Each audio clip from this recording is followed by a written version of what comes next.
உங்கள் லைஃப்பில் சில பேருக்கு விளக்கம் கொடுக்கறத விட அவங்க கிட்ட இருந்து நீங்கள் விலகி வர்றதை பார்த்தீங்கன்னா மேலானது. இனிமேலாவது இப்படிப்பட்டவங்கள பார்த்து நடந்துக்கோங்க. நம்ம லைஃப்பில் எல்லாத்தையுமே நம்ம பொறுத்துக்கிட்டே போனோம் அப்படின்னா மற்றவங்க கண்களுக்கு நல்லவங்களா தெரிகிற நாம தான் பார்த்தீங்கன்னா எப்போ எந்த ஒரு கேள்வியும் கேட்க ஆரம்பிக்கிறோமோ அப்போவே அவங்க கண் முன்னாடி நம்ம கெட்டவங்களாயிடுவோம். எவ்வளோதான் நம்ம அன்பாக பேசினாலும் கத்தி மாதிரி குணம் உடைய ஒரு சில பேர்லாம் பார்த்தீங்கன்னா அப்படி தான் இருப்பாங்க. டக்குன்னு நம்மளோட ஃப்ரெண்ட்ஷிப்பாக இருக்கட்டும், எந்த ஒரு ரிலேஷன்ஷிப்பாக இருக்கட்டும், டக்குன்னு வெட்டி போட்டு போயிட்டே இருப்பாங்க. அவங்களாம் அதை பற்றி ஃபீல் கூட பண்ணி பார்க்க மாட்டாங்க. ஆனால் நம்ம தான் அதை பற்றி தனிமையில் இருந்தாலும் யோசிச்சுக்கிட்டே இருப்போம்.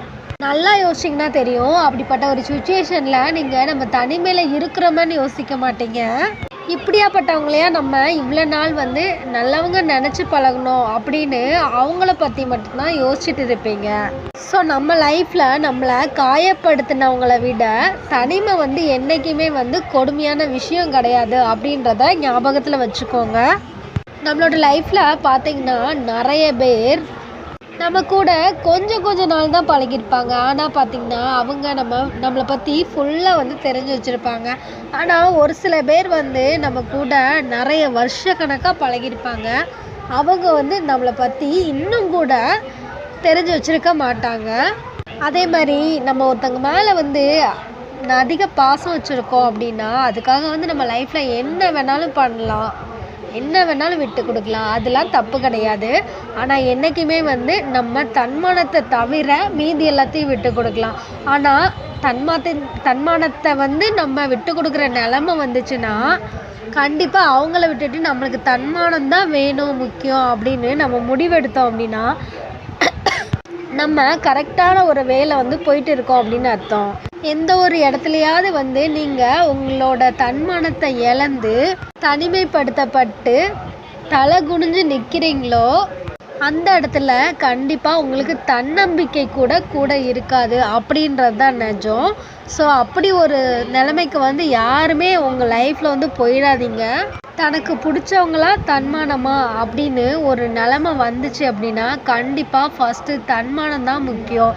தன்மானங்கிறது நம்ம கூட அந்த திமிரும் அந்த தன்மானமும் நம்ம கூட இருக்கும்போது ஆட்டோமேட்டிக்காக நம்ம லைஃப்பில் நம்மளுக்கு என்ன வேணுமோ அது எல்லாமே நம்மளை தேடி வரும். ஸோ எந்த ஒரு சுச்சுவேஷன்லேயும் நம்மளோட தன்மானத்தையும் தனக்குன்னு ஒரு திமிர் இருக்கும், அதை யாருமே லைஃப்பில் இழந்துடாதீங்க.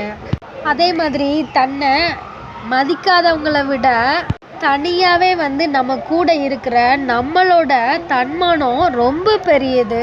கண்டிப்பாக யோசிச்சு பாருங்க, உங்களுக்கு புரியும். ஒருத்தங்க உங்களை தூக்கி வீசும்போது பார்த்தீங்கன்னா நீங்கள் தன்னம்பிக்கை இழந்துடாம தனிமையில் நீங்கள் யோசித்து ஒரு அழகான தெளிவான முடிவை எடுத்து ஒரு உயர்நிலையை நீங்கள் அடையும் போது பார்த்தீங்கன்னா உங்களோட தன்மானத்தை சீண்டி பார்த்தாங்க தெரியுமா, தனிமையில் விட்டுட்டு போனாங்க தெரியுமா, அவங்க கண்டிப்பாக உங்கள் லைஃப்பில் திரும்ப வருவாங்க. ஒரு சில நேரத்தில் பார்த்தீங்கன்னா நம்மளை தனிமையான நிலைமையில் நம்மளை தள்ளுறதும் பார்த்தீங்கன்னா அந்த தன்மானமாக தான் இருக்கும். தன்னை மற்றவங்க திரும்பி பார்க்குறதுக்கு ஒரு வழியாகவும் அதே தன்மானம் தான் இருக்கும். உங்கள் லைஃப்பில் நீங்கள் தனியாக இருக்கீங்களா அப்படின்னு நினச்சி கவலைப்படாதீங்க. உங்களை தனியாக விட்டுட்டு போக இனிமேல் யாரும் இல்லை அப்படின்னு நினச்சி சந்தோஷப்படுங்க. நம்ம மனசுக்கு ரொம்ப பிடிச்சவங்களுக்காக நம்ம இறங்கி போகிறதும் தப்பு கிடையாது. அதே சமயத்தில் அவங்க நம்மளை புரிஞ்சுக்கல அப்படின்னா அவங்கக்கிட்ட இருந்து விலகி போகிறதுலேயும் தப்பு கிடையாது.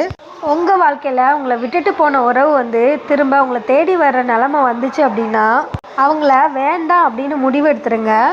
ஏன்னா திரும்பி வரும்போது அவங்க மாறிட்டேன்னு சொல்லுவாங்க, ஆனால் அது மனதளவில் அவங்க மாறியிருக்க மாட்டாங்க. வெறும் உதட்டளவில் தான் அந்த மாதிரி ஒரு வார்த்தையை பேசுவாங்க. ஸோ இப்படிப்பட்ட சுச்சுவேஷன்லாம் நிறைய பேர் லைஃப்பில் கடந்து வந்து தான் இன்றைக்கி தனிமையில் உட்காந்துட்ருப்போம். ஸோ நீங்கள் தனிமையில் இருக்கும்போது என்றைக்குமே கவலைப்படாதீங்க. தன்னை புரிஞ்சுக்காதவங்கள விட தனிமையே சிறந்தது அப்படின்னு நினச்சி சந்தோஷப்படுங்க. இது மாதிரி அடுத்தடுத்த யூஸ்ஃபுல்லான வீடியோஸ்க்கு நம்ம சேனலை மறக்காமல் சப்ஸ்கிரைப் பண்ணிக்கோங்க. பெல் ஐக்கானை கிளிக் பண்ணி all in the symbol press பண்ணிக்கோங்க. அப்போ தான் நம்ம போடுற ஒவ்வொரு வீடியோஸும் உங்களுக்கு இமிடியேட்டாக ரீச் ஆகும். தேங்க்யூ. உங்கள் லைஃப்பில் சில பேருக்கு விளக்கம் கொடுக்கறத விட அவங்க கிட்ட